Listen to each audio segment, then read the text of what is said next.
Iran কি পারমাণবিক সক্ষমতা অর্জন করেছে? এই প্রশ্নেরই কুলকিনারা হয়নি। তার উপর নতুন খবর, আবারও নাকি পরমাণু বোমা বিস্ফোরক যন্ত্রের পরীক্ষা শুরু করার পরিকল্পনা করছে ইরান। ক্রমবর্ধমান আন্তর্জাতিক উদ্বেগের মধ্যে ইরান উচ্চ স্তরের ইউরেনিয়াম সমৃদ্ধকরণ এবং ক্ষেপণাস্ত্র আপগ্রেড সহ তার পারমাণবিক অস্ত্র কর্মসূচিকে অগ্রসর করছে বলে জানা গেছে। ইরান ইন্টারন্যাশনালের বরাত দিয়ে এই খবর জানিয়েছে ইসরায়েলি গণমাধ্যম জেরুজালেম পোস্ট। তাহলে ইসরায়েলকে ধ্বংস করতেই কি ইরান দ্রুত পারমাণবিক অস্ত্র তৈরি করছে?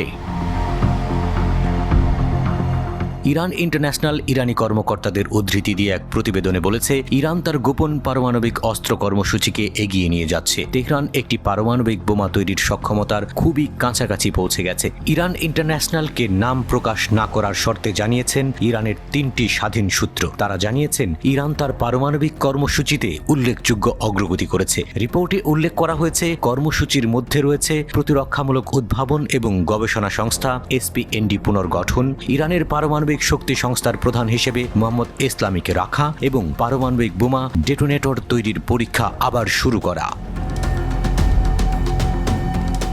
যদিও কয়েক বছর ধরে মার্কিন গোয়েন্দা সংস্থাগুলো জানিয়ে আসছিল, ইরান একটি পরীক্ষাযোগ্য পারমাণবিক অস্ত্র তৈরির জন্য প্রয়োজনীয় মূল কার্যক্রমে জড়িত নয়। তবে ডিরেক্টর অব ন্যাশনাল ইন্টেলিজেন্সের 2024 সালের রিপোর্টে আগের মূল্যায়নে পরিবর্তনের ইঙ্গিত দিয়েছে। ইরান ইন্টারন্যাশনালের রিপোর্টে উল্লেখ করা হয়েছে, ইরান এমন কর্মকাণ্ড হাতে নিয়েছে, যদি সফল হয় তবে তেহরান একটি পারমাণবিক ডিভাইস তৈরি করার জন্য আরও ভালো অবস্থানে থাকবে।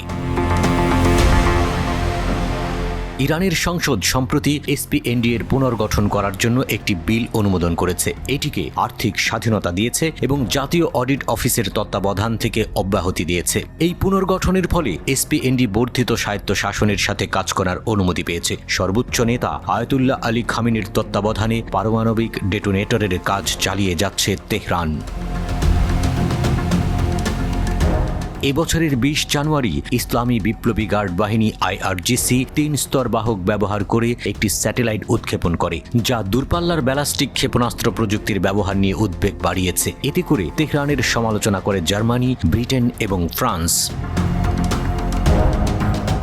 Joint comprehensive plan of action থেকে মার্কিন যুক্তরাষ্ট্র নিজেদের প্রত্যাহার করে নেওয়ার পর থেকে ইরান তার ইউরেনিয়াম সমৃদ্ধকরণের মাত্রা 60% বাড়িয়েছে। প্রতিবেদনে বলা হয়েছে, ইরান পর্যাপ্ত উপাদান সংগ্রহ করেছে, যা সম্ভবত অল্প সময়ের মধ্যে একাধিক পারমাণবিক বোমা তৈরিতে ব্যবহার করা যেতে পারে।